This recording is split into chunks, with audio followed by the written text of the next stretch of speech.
All right, so this is going to be Chapter 4, Nucleic Acids, and I just want to let everybody know right out the gate that this particular chapter will be a little shorter than the others.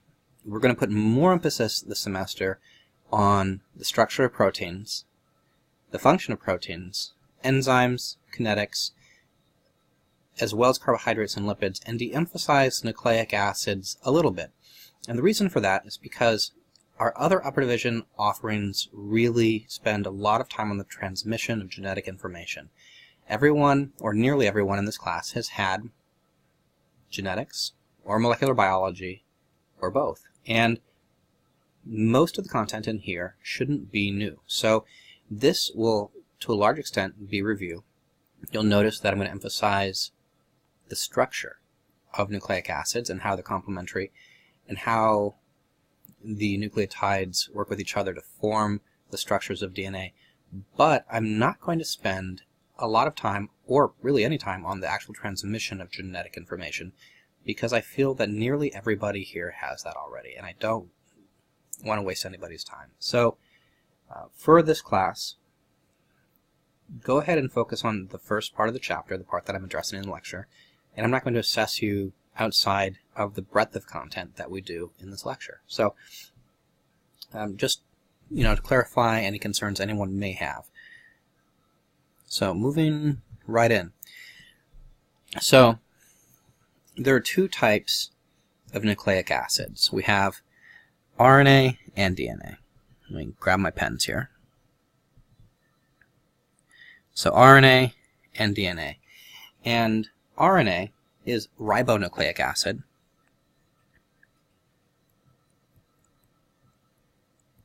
Ribonucleic acid. And DNA is deoxyribonucleic acid. And you can see the difference between the two is right here. If you look at the 5-membered ring carbohydrate structure, that is the same on both, except for the hydroxyl group present on the ribonucleic acid, and then that hydroxyl group is replaced with a proton in the deoxyribonucleic acid. And that's the actual complete difference. And we're going to talk a little bit about what those differences lead to chemically, but we'll get there in just a little bit. First off, let's just take a look at the overall structure of nucleic acids. So in each case, we have a 5-carbon sugar, which is ribose, or 2-deoxyribose, because, let me just redraw this so you guys have a little bit more space. The anomeric carbon attached to the base, so we haven't got to that terminology yet, but this is the anomeric carbon. It's the one carbon. It's the carbon that has special chemical properties because it is where a linear carbohydrate joins to cyclic form. So this is going to be the 1 carbon, and this is our 2 carbon in the system. And then, let me just draw this out here. 3, 4, 5. And in the carbohydrate, specifically, you'll see that we always use a numbering system with primes, so 1 prime, 2 prime, 3 prime, 4 prime, 5 prime. And the reason we do that is because we need to have a system that differentiates the numbers on the carbons in the carbohydrate moiety from those within the bases that are attached here, which, well, there. It's all the same. And then, so we've got the ribose or deoxyribose component, that carbohydrate or 5-carbon sugar. We have a nucleotide base, which is attached always at the same location. And those vary. We only have a few of them, but they vary, and there's specific chemistries to each of those. And then we also have the phosphate. So each of those are the 3 components to our nucleic acids. And the phosphates are our linkers between them. So for each carbohydrate and base residue, there is a phosphate in between each one. And that joining mechanism is called a phosphodiester linkage.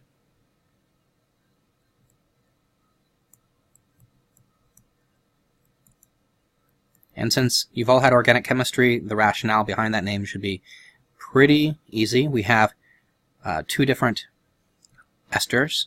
So we have a diester joining the two different 5-carbon sugars through this diester linkage with the phosphate in the center. Now, one of the characteristics of the phosphate is that it is acidic. And we'll address that in a little bit more depth also, but you'll see that these are always displayed in the diester linkage.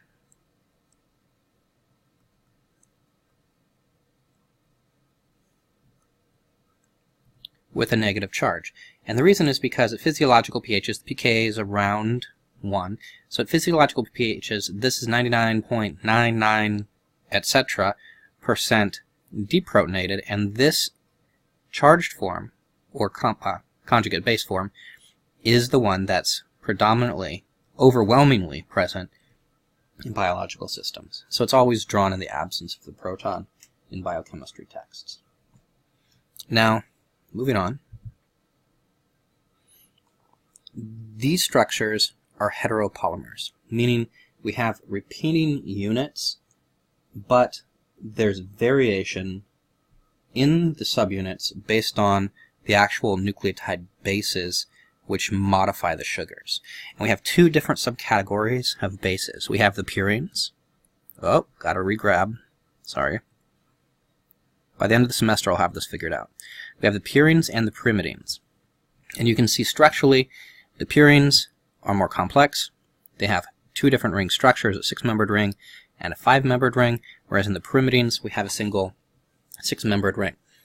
What also differentiates the bases within each category is each purine has a nitrogenous component in adenine or a ketone component in the guanine. In the pyrimidines, cytosine has the nitrogenous component and thymine has the ketone. There's also differences between which pyrimidine is used based on whether or not it's RNA or DNA. In DNA, thymine is used to pair, and in RNA, uracil is used to pair. And that is a unique variation. There's also some modifications where we have a methylation of the cytosine, and that's 5-methylcytosine. And we're going to talk about that a little bit, but it'll really pop up in later chapters when we're discussing the biological role of methylcytosine. So this is what it looks like when all of these come together. Now, if you have a 5-carbon sugar joined just to the base via this glycosidic bond, so the anomeric carbon joins the 5-member carbon does join, or 5-member sugar does join to the base via glycosidic bond via that anomeric carbon. But if we don't have the phosphate attached, in the absence of the phosphate over here, these are called nucleosides. We want to make sure our use of language matters because words do have meaning. So you can't refer to a nucleoside if you intend to be discussing nucleotides, and you can't discuss nucleotides and then be throwing the word nucleoside into the mix, because the nucleoside is only the carbohydrate and the base, and the nucleotide is the carbohydrate, the base, and the phosphate. So here we have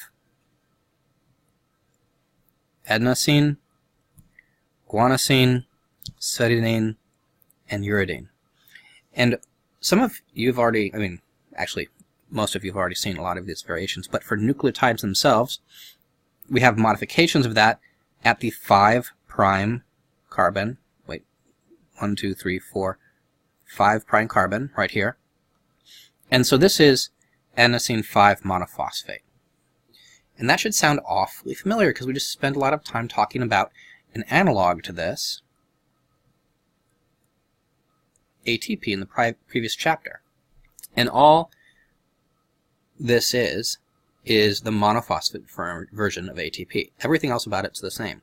So there is some conservation of the structures. ATP or these nucleotides can play a role in energetics, but they also play a role in the storage and transmission of genetic information. And then we can see the guanosine or GMP 5 monophosphate. We have the cytidine and uridine monophosphates as well here.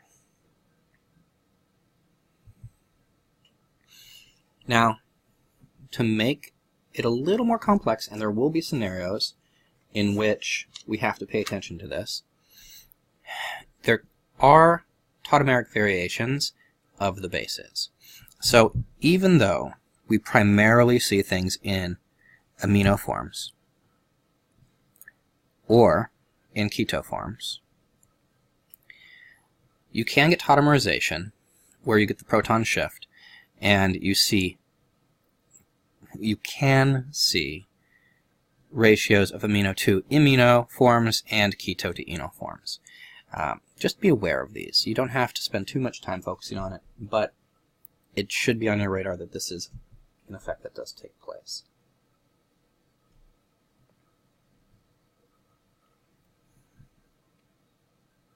Now, one thing I do want to talk, let me run back to the previous slide quickly, is what's the difference between RNA and DNA? Why does this hydroxyl group matter? Actually, I'm just going to redraw it for you guys in this next slide, because I have a little bit of room here. Let's say we've got our 5-membered sugar, and let's remember the difference. So we have our ribose over here. So we've got our base attached, and here we've got our hydroxyl. We've got our other hydroxyl, CH2. And in these cases, let's see here, I should probably put this in because it's not totally clear if I don't, and then we'll just put our phosphate in. So here we have our ribose. What's the role of this hydroxyl in RNA versus DNA? Because in DNA we lose that hydroxyl. Well, one of the really interesting components or theories in the evolution of storage of genetic information is the concept that RNA likely occurred first, because it is very adept. Even though it's not remotely as stable as DNA, it can be in single-strand form fairly easily, and it also has unique chemistry based on this hydroxyl group. This hydroxyl group gives these nucleotides unique catalytic abilities that DNA does not possess. So we actually see retention of a lot of this catalytic ability in ribozymes, or in our case, ribosomes, because a significant portion of our ribosome is composed of RNA in conjunction with some bits of protein as well. So we have a lot of catalytic ability with this that's lost when we evolved the deoxy version with the proton. What we gain from that is stability, and we'll get into that in later slides, but the stability of DNA versus RNA is significantly greater, and if you spend any time in the laboratory doing isolation and purification of DNA and RNA and the storage of it, and then pulling it back out of storage and then reevaluating its quality, you'll notice a big difference between the two processes. You'll see how much more stable DNA is. And there's also evidence of that, in that we can isolate DNA from very, very, very old samples and still get a very clear picture of the overall genetic structure, whereas RNA, you're not going to get old samples of RNA that have been sitting out in unregulated environmental conditions for very long. Oh, the actual point of this slide was to look at the fact that we do have a unique and characteristic UV absorption spectra to ribonucleotides. So each of these individually are shown. We have unique spectra for AMP, GMP, UMP, and CMP. And this occurs because of the conjugation in the bases, specifically. Now, this also gives us a really unique analytical tool that we can quantify through spectrophotometric methods the amount of RNA or DNA present in different biological samples very readily.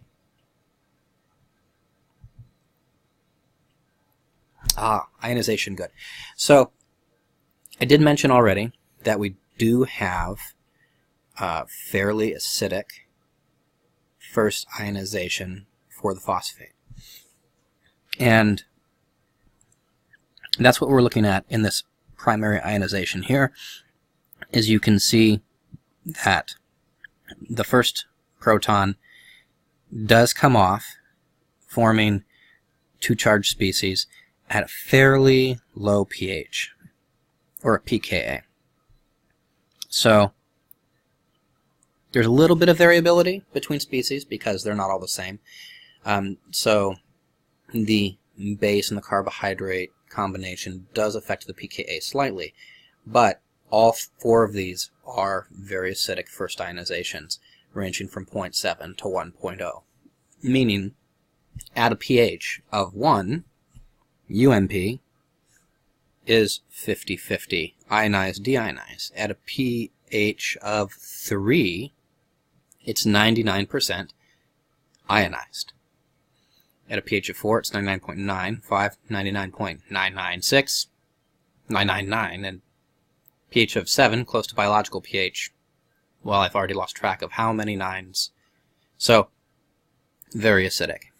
We do have other protons that are in equilibrium, though. We have second ionization events as well. Looking at this, where on top of the first one, the second one can go. And of course, we're comfortable with the idea that the second ionization is going to be less acidic than the first because of the accumulated charge making it more difficult for that proton to leave as an acid. And you can see those displayed here. They're in the low to mid 6 range, which means at biological pHs, they can be, depending on variation, a little under 90%, or between 70 and 90% ionized. You can also get loss of protons from the nitrogenous base, but we're not going to pay as much attention to those in terms of the specific chemistries. What we really want to pay attention to is that we're carrying a good charge, a charge of at least -1 for every residue because of the phosphate.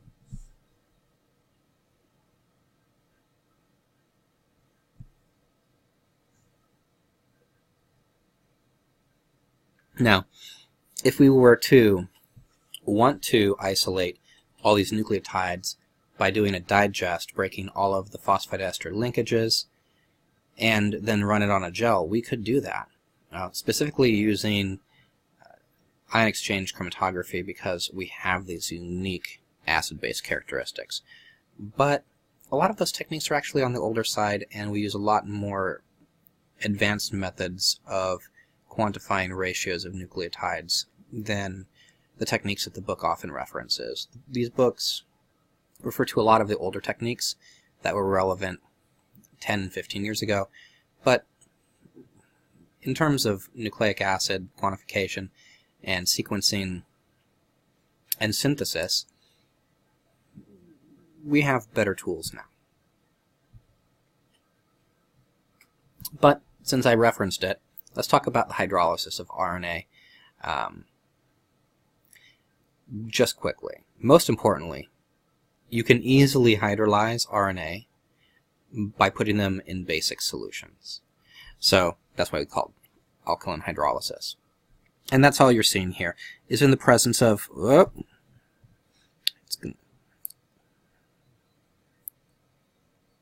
in the present, I closed it. Well, let's see here. Let me adjust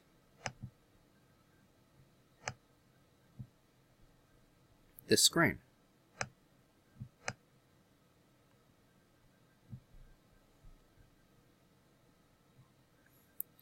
That'll teach me to get a little too fast and loose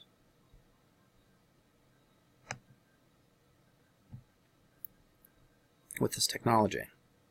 Okay, and we're still recording, so let's... There we go. Okay. Now, let's see here. I'll grab my pen, color. Okay, here we go. I'm scared to circle that hydroxyl because I'm afraid the whole thing's going to freak out again. Let's try it. In the presence of, there we go, I'll just point to it, free base or hydroxyls, we can get alkaline hydrolysis, which cleaves the phosphodiester into a single ester. Actually, you're going to form a new diester because you have the ability to reform a new ester with your hydroxyl here. You can see you have your pair of linkages. And then you can get the loss of an equivalent of water, which will stabilize it, reforming your monoester. Or the monoester at the other location. So this is just a simple simplification of the hydrolysis mechanism. But most importantly, alkaline solutions will hydrolyze RNA polymers. So if you're ever doing a purification of DNA and RNA, getting rid of one or the other is pretty straightforward. That in combination with an ethanol precipitation. So let's talk about the energetics of the synthesis. Now, if you were to imagine how these polymers would form, you would probably guess that the synthesis of the polymeric form of RNA or DNA is favorable from the monomer form. But it turns out that's not the case. If you were to evaluate the thermodynamics of a polymer of DNA forming from units of monomers of monophosphate nucleotides, you'd see that it's actually significantly not favored, to the order of positive 25 kilojoules per mole Gibbs free energy. Let me see if I can... Okay.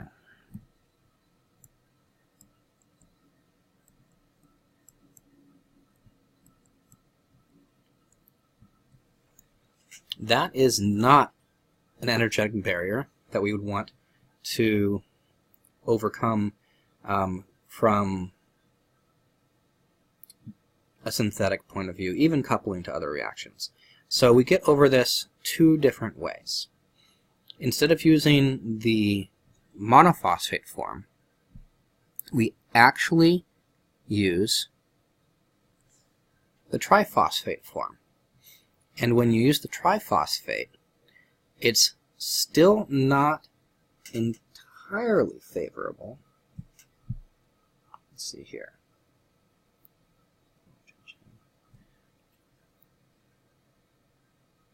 When you have the triphosphate form and you do the synthesis, it's actually quite favorable. You release pyrophosphate and you still end up with your diester form.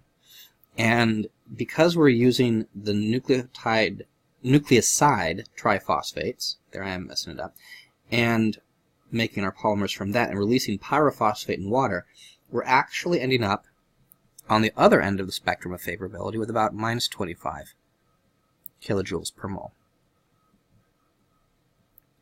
So it's not intuitive, and this is one of those things that you'd want to be comfortable with on a multiple choice question because it's definitely fair game. Let's see here. Early evidence for the transmission of genetic information. Now, there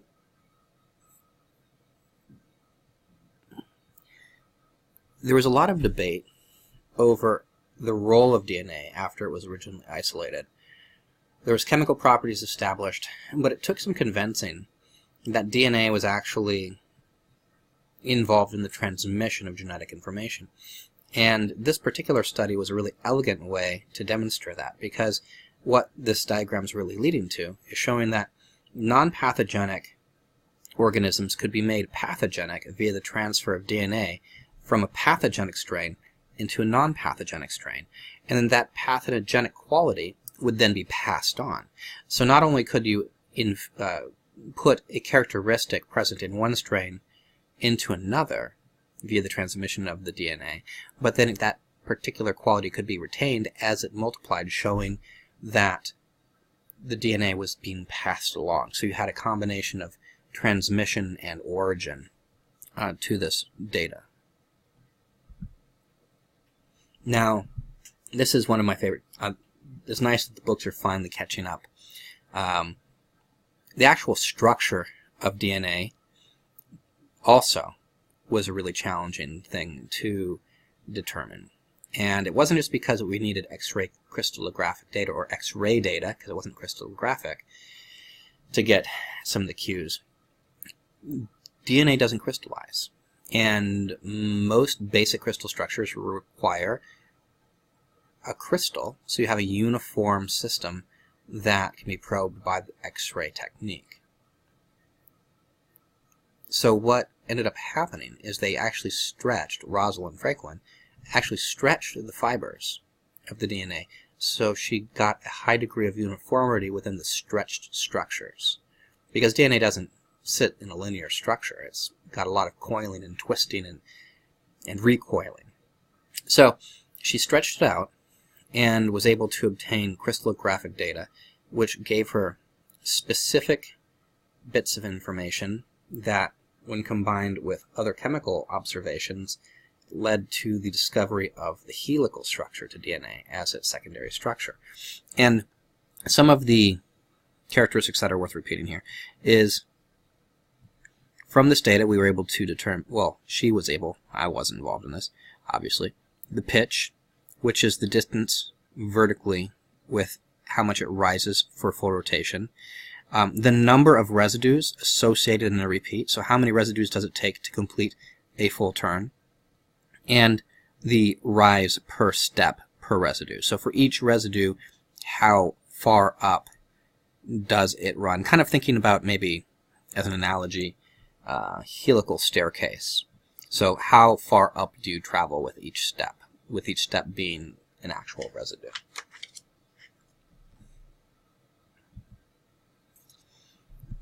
Now, most of us take for granted at this point that you have unique pairings between purines and pyrimidines because of their ability to be complementary with their hydrogen bonding based on those unique pairings. And in the case of DNA specifically, we have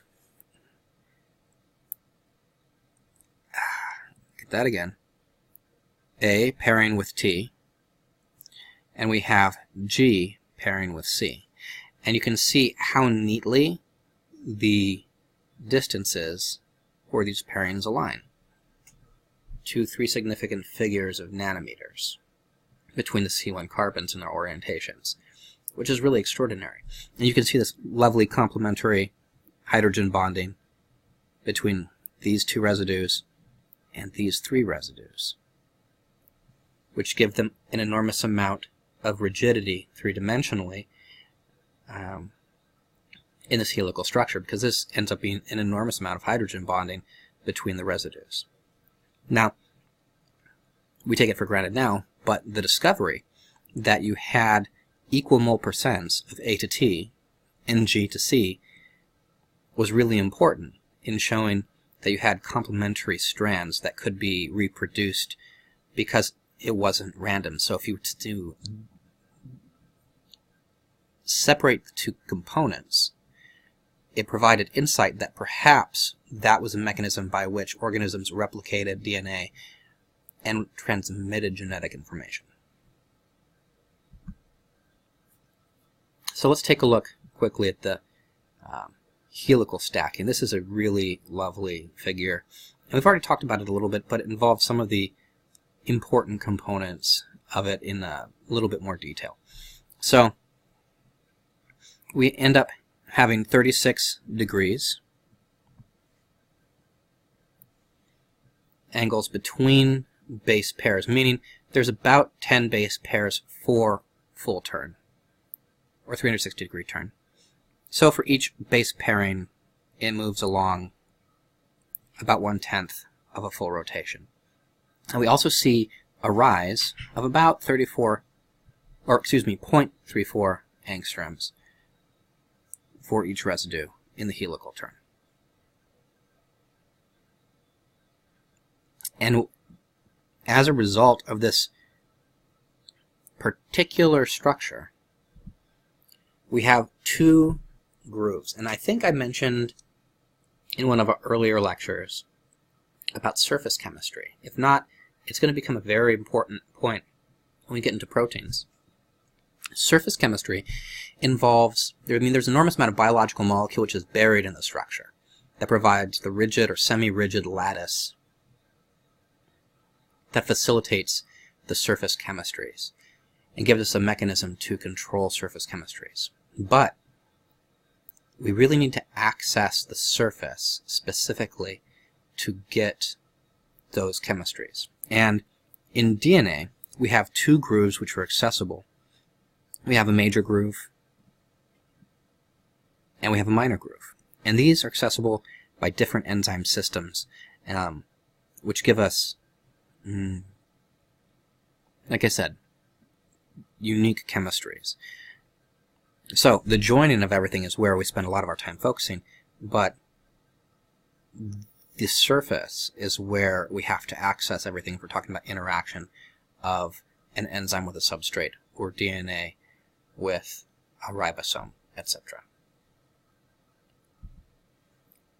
So, even though I've been talking about it, and I assume most of you have been exposed to this concept, it is important to just say it explicitly. And I have to say some of these things explicitly because I've had students before who genuinely didn't know that DNA wasn't a protein and that the structure and function of the two were very, very, very different. They thought DNAs were made of proteins, and that proteins were involved in genetic storage and transmission, and directly anyway. So sometimes it just bears repeating. If you have this really nice parent molecule and you unravel it, so you get a separation of those hydrogen bonds like a zipper, each of these can then reform new complementary daughter DNA molecules, which are perfectly complementary to the strand. At least, ideally, they're perfectly complementary. Obviously, there will occasionally be issues with replication, and that's one of the limiting factors of our lifespans, that and oxidative modification. So this is a diagram which shows the Meselson-Stahl experiment, which was done in 1958. And one of the beauties of DNA technologies is that it really is a very modern science. I mean, nucleic acids were discovered, I think, in the late 1800s, but really they just came into their own as a tool in the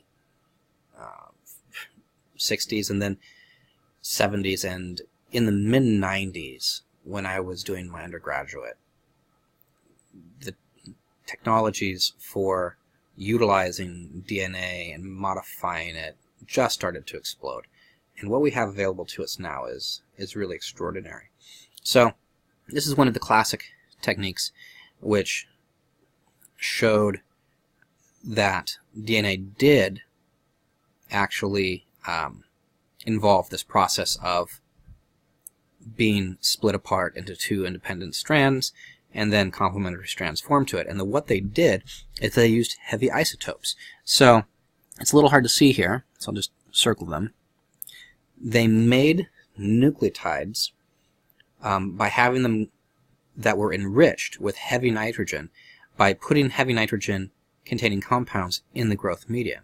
And that gave the DNA grown in that media a heavier or denser value, 1.724 grams per milliliter, than the E. coli grown in the media grown with nitrogen-14, which was 1.710 grams per milliliter. Now, they were able to separate these using centrifugation. So they use a cesium chloride density gradient, and remember, cesium is just a heavy element, and the cesium chloride density gradient means you have a medium that you load the materials on top of, and when you spin it really fast, it migrates through the medium at different speeds because of their different densities. And modern centrifugation can exceed 100,000 G forces. You can separate out incredibly small things based on their differences in density and tertiary and quaternary structures as well through these media. So this was an early application of high-speed centrifugation. And it just confirmed that when you grow these two different DNAs in E. coli grown in different media, that you'll get two different densities. And then when you breed them together, you're going to see those densities drift together in repeatable patterns to where you'll actually get homogeneous or completely separate versions of that DNA. It's a really elegant experiment. Now, we focus primarily on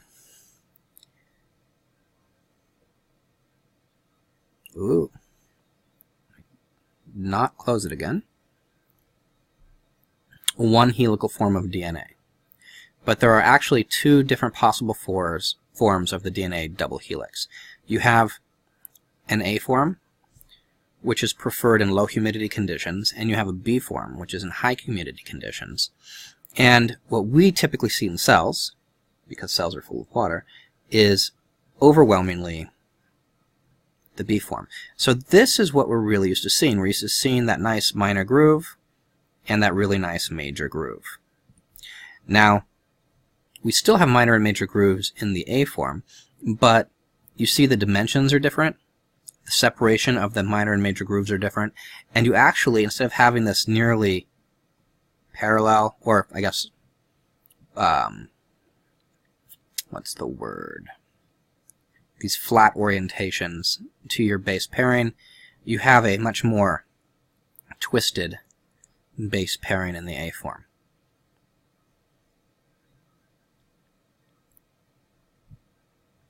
That would be one of those classic genetic multiple choice tests, but predominant forms.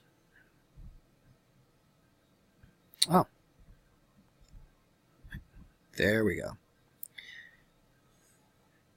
So, we talked a little bit about the secondary structure of nucleic acids, particularly DNA, that being the alpha helix, and specifically we spent most of our time looking at the B form of the alpha helix. However, DNA does a lot of things other than that secondary structure. That secondary structure then forms tertiary structures and quaternary structures. So, it's not implausible for coiled systems to join together, and once joined, if you were to take this end and hold it, and take this end and hold it, and give it a twist, the middles would come together, and you would get, actually this numeric system is a really nice way to visualize it, a supercoil of DNA. So this is an unstrained circle, which is planar, and that doesn't really exist naturally because it's not the most efficient form of something interacting with itself. And then you have a slightly strained circle system here, and then that strained circle easily supercoils to relieve that strain. So supercoiling is something that occurs frequently, and to different extents based on the sequence of the DNA. And here's an easier way to see it. You can see that DNA in its relaxed form can easily supercoil, and it can supercoil in different directions. It can supercoil by twisting this way, or it can supercoil by twisting the opposite way. And the book gives you a tool to look at the degree of superhelicity in DNA, looking at the density of the coiling, the number of turns, the amount of writhing, and I'm not going to ask you guys questions about that. I don't believe that's really high impact in the sense of getting intuition for the effects. If you end up working in a laboratory which is probing problems dealing with the degree of supercoiling, it's a fairly easy relationship to work with, but I'm not going to have you guys practice it. I don't want you to miss the forest for the trees in this chapter. So we've been doing a lot of complementary two-stranded nucleic acids with the DNA, and that's because most DNA is found in double-stranded systems. But like I mentioned before, in terms of the evolution of RNA most often occurs in single-stranded. Doesn't mean that it can't form helical structures or that it can't supercoil. It does. But it exists in these in the absence of that rigid secondary structure the alpha helix provides. Now, a couple things that it can do is you can get random coils where you get specific interactions between the single strand. You can get stack structures where it actually winds itself like around a cylinder. You could imagine this being a cylinder, and it winding around the cylinder, and you're getting a vertical stacking interaction which promotes this. Or it can actually do a hairpin sequence where it forms a short section of a helical structure and base pairs to itself within this little hairpin. And provides a lot of structural diversity to how RNA can exist. That doesn't mean that it's random, though, right? So you have a lot of self-complementary sections within RNA which are designed to form these helical structures.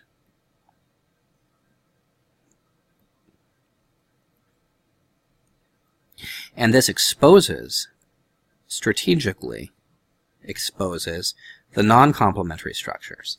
Within proteins, there was a lot of time where they couldn't get crystalline data on particular sections of the protein. They call these random coils. It turns out that random coil is nearly always important in terms of the function of the protein because it's highly mobile. In this case, it's analogous, where you have regions of hydrogen bonding which provides these nice coiled structures, but then you have regions where you have exposed sections of nucleotides.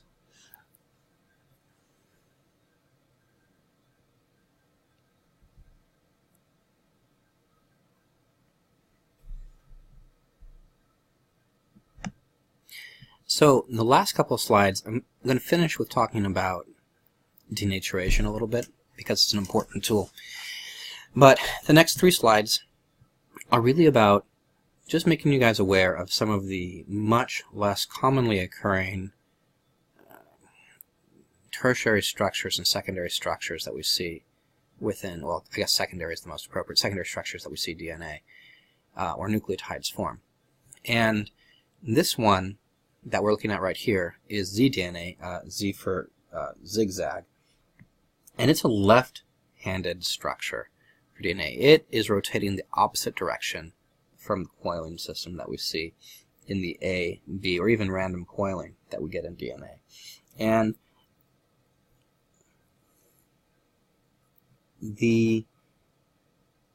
I don't want everyone to focus on minutia too much. You need to know that there's other systems, but in this particular one, it's such a minor variation on the theme in terms of its impact, I'd really prefer people focus a little bit more on the first content. So this is mostly just awareness of the different things that can happen with nucleotides versus wanting you guys to be too focused on it. Likewise, we have the ability to form occasional triple-stranded structures where you can have unique pairings between 3 different bases simultaneously, giving you some interesting triple-stranded structures. And one step beyond that, you can see quadruplexes, where you have pairing between 4 different nucleotides simultaneously. And this probably exists in telomeres, which are structures at the end of linear DNA, which serve protective roles biologically. But this isn't a molecular biology class, so we're not going to go down that rabbit hole. Just be aware that there's some other structures that beyond the ones we focus on. Now, denaturation is a really interesting point in terms of thermodynamics of the stability of DNA, because you have all the secondary structures being defined by hydrogen bonds. Hydrogen bonds are 10% covalent, and for a weak interaction are very strong. But they're not covalent in the true sense, and they're not normal bond strength. So, if you provide enough thermal incentive or chemical incentive, you can overcome that hydrogen bonding, even though there is a lot of it, and you can take the 2 coils of DNA apart. So the classic is denaturation with heat, where you can see the separation of the alpha helix into its 2 strands. Now, as you cool the DNA, there's 2 things that can happen. If you cool it slowly and regularly, the strands can reform the appropriate conformations with each other, reforming the native alpha coil. If you cool it too quickly and shock it, you typically get random coils within the single strands because they'll rapidly associate and find new low energetic points that they have a hard time coming out of to reform the longer system. So this is actually just a quick summary of points that are worth noting about denaturation.